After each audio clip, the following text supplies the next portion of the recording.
Abidjan aura en 2022 son premier train urbain.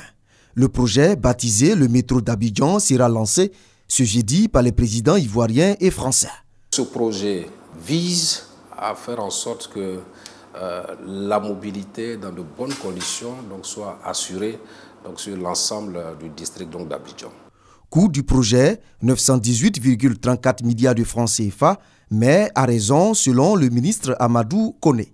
Le financement est totalement bouclé par rapport à notre projet. Il y a des ponts qui vont être réalisés. Nous traversons la lagune sur un pont nouveau qui va être construit pour le train. Ça a un coût. Il y a 20 stations. C'est des voies ferrées à réaliser qui n'existent pas encore, parce que d'aucuns croient que nous avons un chemin de fer qui est existant, que nous connaissons, le chemin de fer historique de la cité Rail, que c'est ce qui va être utilisé.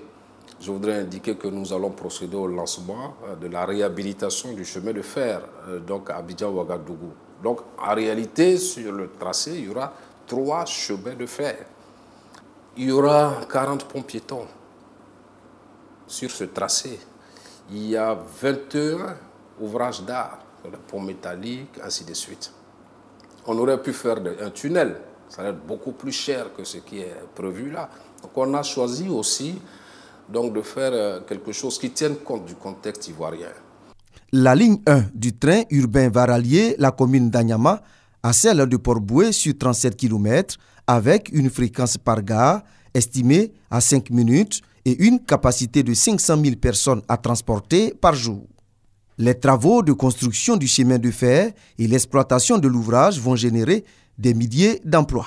Ce projet va employer 2000 personnes pour la réalisation et plusieurs centaines de personnes pour l'exploitation. Donc nous avons fait un point d'honneur à ce que, en termes de sous-traitants, en termes d'employés, que ce soit les nationaux qui soient recrutés pour le faire. Nous avons également fait un point d'honneur à ce que dans la phase d'exploitation, que ce soit des Ivoiriens, qui soient embauchés pour exploiter le train.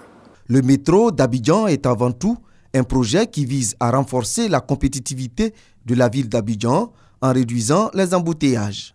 Selon une étude de la Banque mondiale, les problèmes de mobilité font perdre à la Côte d'Ivoire 2 points de croissance par an, soit environ 350 milliards de francs CFA.